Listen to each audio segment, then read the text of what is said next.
Welcome back. It's mid-morning in the United Kingdom and residents are staying home because of a three-week lockdown. British Prime Minister Boris Johnson issued the strict order following a spike in the country's death toll. CNN International security editor Nick Payton-Walsh joins us live from London. Hi, Nick. What's the response there so far? Well, it's extraordinary to see what should, of course, be Piccadilly Circus heaving with people normally this time of day. Absolutely extraordinarily empty. An odd amount of traffic, though, I have to say, and that is possibly a sign that some of the exemptions Boris Johnson, in his address to the nation last night, laid out are giving people latitude to still go to work. He did say that if you have to essentially to travel to go to work and you can't do your job from home, then you can still go there. But cafes, bars have been shut for days now. All non-food and pharmacy shops closed yesterday as well. People essentially told to stay at home. You're allowed out once a day for exercise, once to go and get food, but stay at home is being the order. The problem for Britain has been the slight lack of clarity about certain key industries. For example, a sports clothing shop here suggested perhaps that it should be considered an essential service. That's caused quite a lot of controversy, and even there's seen social media pictures circulating of a lot of construction workers still going about their daily jobs as well. Lots of people feeling that they still have to go to work to feed their families, understandably, the self-employed certainly, and that I think is causing this moment in British history, frankly, of the most extensive social restrictions the British population have seen since World War II. Remember, this is designed to protect people of an age who are the only ones in Britain who remember anything like this happening before. It's that extensive, and still there are many, I think, confused about exactly who is and isn't out loud on the streets today.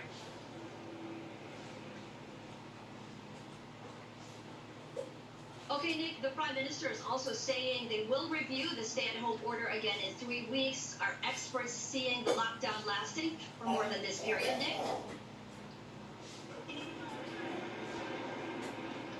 You know, it's certainly 3 weeks we have this, absolutely. And I think there's an issue the British government has been dealing with for a long time to do with social behaviour, how people adhere to the message voluntarily. Now, they have given police the ability to arrest people, or detain them or fine them if they see them here, or disperse them, I should say, if they find them in groups of more than two. And in fact, we ourselves here on the street standing around have had an unmarked police car come up and ask us who we are and what we're doing here, because there's three of us. So clearly the police are enforcing this as much as they can, and we see some police cars just driving around, it seems, in a loop with their sirens on to give the message that they're around and about. The British government's problem has been, though, they feel from the start that if they put too draconian restrictions in too early, then people will start to ignore them as time goes by. So they've slowly been turning up the level of restriction on movement around the country. There's been a downside, though, obviously, because it's made Britain an outlier compared to its European neighbours. And its European neighbours, France, for example, have been critical of the lack of British restrictions on daily life. Britain, too, its top government scientists, for a while, were talking more about a strategy called herd immunity. The idea being, in fact, that you might actually have a benefit from letting the healthy parts of the population get sick with the disease and therefore build immunity so that in the months and seasons ahead, it may be less susceptible, Britain, to further outbreaks of coronavirus. But all of this, frankly, has led to a degree of uncertainty amongst Britons. They heard the Prime Minister last night deliver a very rare prime-time address, directly telling them to do something that no British government has asked anyone to do for about 70 years or so. And so that message has certainly been heard, but I have to tell you too, there are still people around here clearly believing that their needs to earn money or go a daily life is more important than that message, and that may lead in the weeks ahead possibly to further, possibly more legally binding restrictions. But Britain being told it may soon be seeing kind of infection rates similar to other parts of Europe, and London, where I'm standing, the Prime Minister having said a while back that this city, the capital, was 3 weeks ahead of the rest of the country, and we could possibly be seeing some quite grave numbers of infections and deaths here soon. Nick Payton-Walsh there reporting live from London.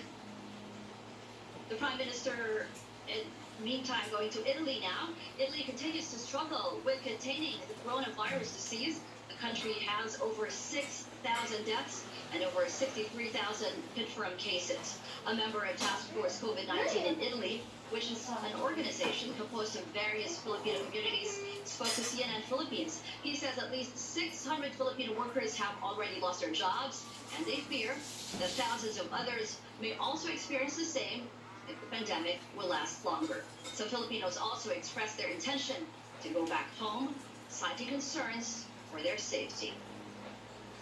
Marami pala yung gusto kong gawin. Hindi ko sila sabi na lahat. Kung nag-iis marami, ay kaya natin.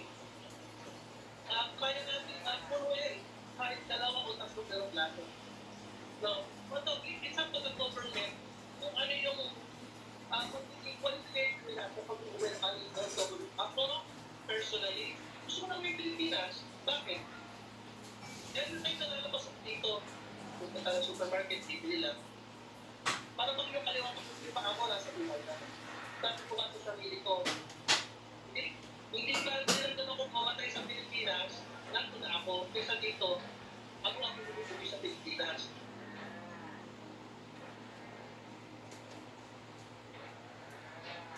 People are struggling to buy essential items in markets, but senior citizens are having a more difficult time. They're not allowed in some establishments, even if they have quarantine passes. George Cahilas takes us to a supermarket in Manila. People endure this long line just to get inside the supermarket to buy goods here in Paco, Manila. Amid the call for social distancing, impatient shoppers are not even half a meter away from each other. Among them, Grace Olmedelia and Lizelle Reunier. They are sisters. Na-stress. Stress ako. Wala na mapagtutunan ng ano. Pag naubos na talaga, wala na kami mapagtutunan ng pagkain. Wala na po kaming budget. Ubos na. Bakit po ganun? Kasi wala nang pasok yung mister ko. Wala na silang trabaho. Reunier is already 64 years old. As a senior citizen, she's vulnerable to sickness like COVID-19. But in her family, she's in charge of buying goods and other essentials. That's why she has a barangay-issued quarantine pass. Pag-alis din namin ng bahay, ano na rin kami. Bago, temperature din kami bago umalis ng bahay. Ako, pagka ako pumasok naman dito, temperature din naman. After more than 4 hours of waiting, it's the sisters' turn to get inside a grocery store. But Reunier was barred. It's a supermarket's policy not to allow senior citizens, pregnant women, and persons with disability inside the establishment, while the enhanced community quarantine is in effect. Good thing Reunier is with her sister, who can still buy the supplies that her family needs. Kaya pahaba-haba ng pinila ko. Pagdating doon, wala. Nakipagsagutan lang ako sa kanila. Ano na ang dahilan kung ba't hindi pwede pumasok? Kasi nga daw, yung senior, hindi daw pwede, gawa. Sandali daw kakita ng virus na yan.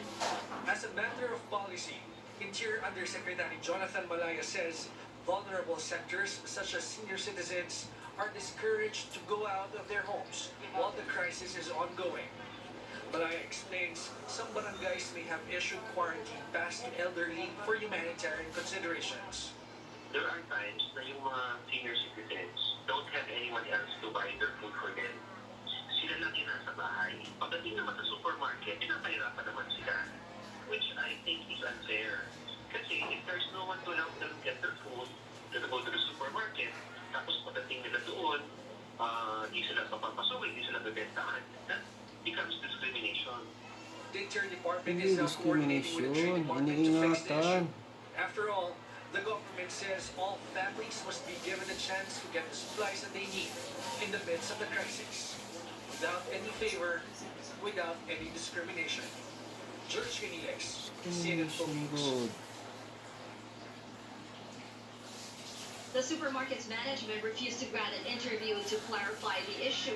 But barangay officials say there's no order from them to bar the elderly, pregnant women, and people with disabilities from entering supermarkets under their jurisdiction.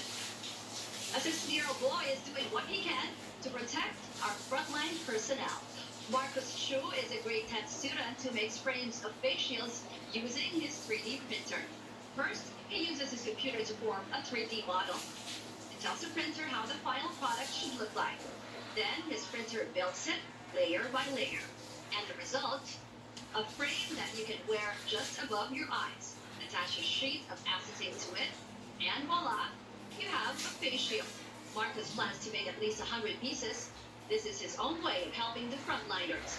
He has already sent over 20 frames to a hospital in Quezon City.